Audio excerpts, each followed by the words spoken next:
Guten Tag, heute zeige ich Ihnen, wie Sie als Administrator, Administratorin, Benutzer auf der Administrator-Oberfläche anlegen. Ich habe bereits die URL eingegeben und mich mit der Maske zur Passworteingabe verbunden und Sie sehen hier, dass wenn ich mich verbinde, dass ich auf die Admin-Oberfläche komme. Ich bin hier hinterlegt und kann nun weitere Benutzer anlegen. Wenn ich hier auf neuen Benutzer anlegen tippe, dann kann ich hier zum Beispiel einen Namen eingeben. Ich gebe hier einfach nochmal meinen Namen ein und gebe eine E-Mail-Adresse ein.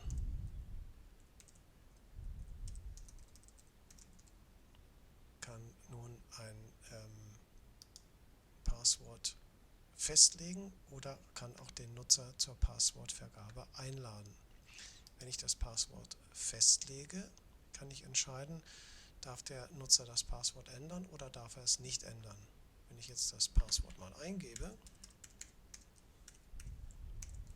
entsprechend der Passwortrichtlinie,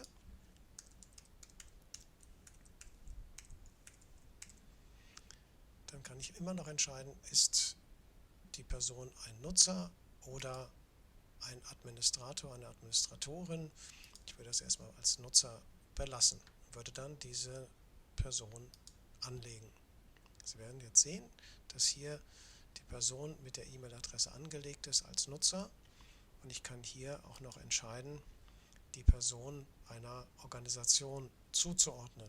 Wenn ich Organisation hinterlegt habe, ich denke, das ist hier auch erfolgt, jawohl, das hatte ich in einem vorherigen Tutorial bereits einmal erklärt, kann ich hier entsprechend das einrichten, dass die Person in Deutschland im Marketing zu Hause ist. Ich würde diese Änderung auch speichern. Und hier sehe ich, aha, diese Person ist in Deutschland und im Marketing zu Hause.